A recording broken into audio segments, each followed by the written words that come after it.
in the country of England, in a record store in a city called Kingston.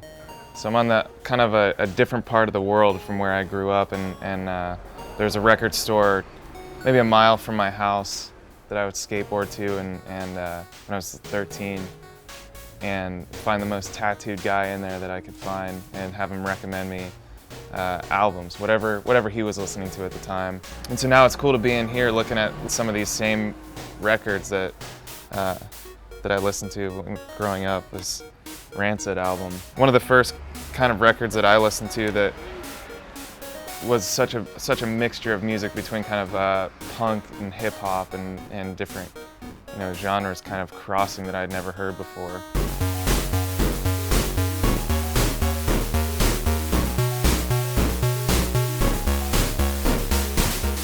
I always wanted my music that I listened to be really diverse, so that when I play, hopefully it'd be diverse. But starting out, for some reason I was really attracted to the fastest punk rock that I could find. One of the first albums that I was introduced to was NoFX, which is kind of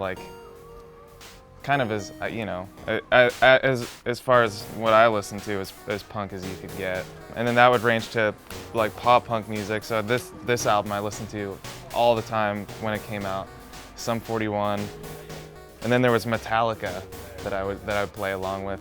And then this is a band that I got into a little bit later as well. This was kind of in the transitional phase for me in my listening phase. That kind of slowed it down a little bit and got me listening to kind of slower alternative rock rather than just punk beats all the time.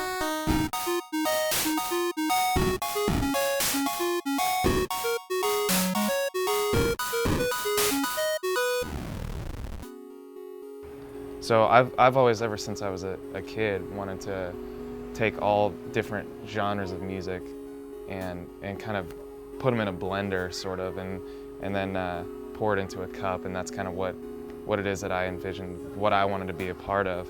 And so I think even listening to some bands that started to take different genres and mash them up, and then mash those bands up, is kind of what I envisioned doing. So those are some bands that have helped me get to where I'm at now, I guess. And I'll always appreciate these records.